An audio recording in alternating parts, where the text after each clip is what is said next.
your favorite song and your favorite segment. We are back, and here at Sunrise, this is truly where the fun rises. Okay, today we highlight the upcoming National Take a Hike Day, November 17th, that's the day, to inspire pet owners to explore Jamaica's beautiful dog-friendly trails. Now, our guests will cover trail recommendations, health tips, and essential products to keep pets safe and energized while hiking. We're joined today by Dr. Hall and Titan. Oh, he's so gorgeous, who will give expert advice as well as promote the true salmon oil and how to keep our dogs safe from fleas and ticks using the Patron Advantage. So welcome to Sunrise, Dr. both Gavin. of you. And sorry, Dr. Gavin, you're handsome too, but I was really talking about this guy here, who I remember on your social media when he was just a little puppy, and look at him now. Yeah, he's a big 2-year-old boy now. Yes, So, very nice. This is one of my sister-in-law's favorite segment. A very good morning to you, Tracy Ellis. She's American here in Jamaica. He has to highlight she's American. Yeah, because she loves, they are cultured. Speaking of cultured, let's talk about that firstly. This idea of hiking with dogs, I don't see it often. I want to go before that. We're not used to walking dogs. That's what in I'm Jamaica. saying. Like, we This don't is walk the idea of dog. No, hiking. you're proposing we hike with the dog. Yes, we're not really a dog walking country, for being honest. It is growing in popularity because I've realized more people are getting dogs. So they'll reach out and ask, what are some of the things I can do to help with the enrichment of my dog, help myself to get active and to move, and this is one of the things I always recommend. Not only is it good physically, it's good for your mental health as well, because you then get to bond with your dog, whether you do it early in the morning or late in the evening. It's a good way to bond and to you pick up some things that you didn't even know about your dog. You get to see certain social interactions, and you get to see just how your dog behaves in different settings rather than just at home all the time. We're not hikers either. Right. We are hikers. When you tell me to hike, I say what?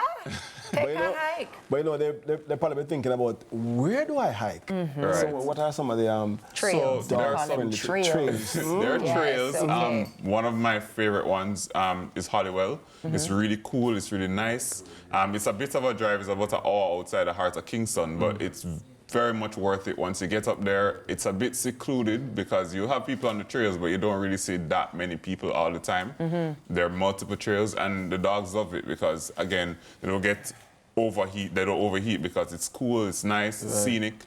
The Blue Mountain trails are great as well if you want to drive even further. And they're a bit more challenging, and they have varying degrees of challenges, but again, great for your dogs, great to get them some exercise. And you can even go out to Palisado Strip if you want. I didn't think about that. Just beware other hikers or other runners, because a lot of people use there. But if you keep your dog on a leash, if you keep them close to you, it's a good way to You probably shouldn't start there, though, right? Like, meaning if you have a dog who's never walked before, it maybe starts even just around your home, around your yard, whatever, before you start to take hikes. And you just take your time to expand. You start in the home, you start in your yard, and then you go out in your community, and then you start to say, all right, I'll get used to this now after a couple of months. And we'll build this trust. Right, build the trust. And you always want to have your dog leashed. Always leashed, always. Even if you find that your dog is the best walker in the world and walks at your heel, leash, always. You don't know what can happen. Can run out into the road, somebody can spook the dog and they're off. Can see another dog that attacks your dog. You just never want to take that risk, so always on a leash. Got it. Yeah. And as we're speaking about being safe and health, I want to talk about this product that I don't want to say discovered, I didn't discover it, but I found about a year ago, and it's, get this, it's a salmon oil. You know, like how we take like omega-3s? It's a part of our diet. Omega-3 too, salmon, yes. Dogs need that as well, is that correct? Salmon oil is great for dogs. It's a good topper for their food. Any kind of food that you give your dog is always good to have something that increases their health benefits. Their joint health, because our joints have what we call hyaluronic acid, which is a kind of fat. So it helps to boost that. Not only that, but it helps with the coat. So you can see how Titan's coat is extremely shiny. Nice. Right? He's doing a bit of a shed right now, but that's okay. And the salmon oil really helps with that. I'm worried how he's sniffing the bush, you know. Dear Titan, I tell you, it's not real. So please. But yeah, salmon oil has those benefits. It helps with the longevity, especially for these large breed dogs. Helps with the joints. And from what I see, you buy it in a bottle, you can pump it on top of the food. You pump it on top of the food. It's not a difficult thing. Right. Got it. Right. Let's talk about hiking and let's talk about ticks and fleas, because that's, I mean, I'm thinking we're hiking in grass, bush. What about ticks and fleas? Yes, so ticks and fleas, important because ticks and fleas do affect dogs. There's a product called Patron that it's a top spot treatment. It comes in a little vial, you just put it between the shoulder blades and it protects them for a month. So before you go on your hike, especially out in the bush where ticks love, just put the Patron on. So you do that once a month. That's a once a month treatment that you could be doing anyway. Right. Got it. Okay. Interesting. Is there anything? Should we be taking snacks on this hike? Should we be taking water for the dogs? What do we do? Right. So I always suggest taking water. You can have it in a bottle and you can have a small bowl with you. Take like a bag with you that you can hike with. Treats are always good because it's always good to find ways to distract them if you need to tell them, oh, you know, good boy, good girl, when they do good things on the hike. That way you kind of still build a trust, but you also train them in a way to do proper things while they're on your hike. Things like towels, just to wipe off if they're going water. No, sir. Towels this is more stressful than because some trails have like a river attached or a stream, so you don't want them to go in a car entirely wet. True. But you made a comparison between, you said this is more stressful with the children. How often they feed? Because, I mean, you're carrying the children, you used to have breakfast and lunch. How often they feed? I want to know. Dogs, large breed dogs or adult dogs, usually once a day is fine. That's it, yeah. Yeah, once a day is good. If it's a puppy still growing, two times a day is good. Yeah. So them not eat, no, right. Puppy. You have to pack breakfast, lunch, and dinner. Right. No, but that little water would be good. A little water is good. There is also a first aid kit that True supplies.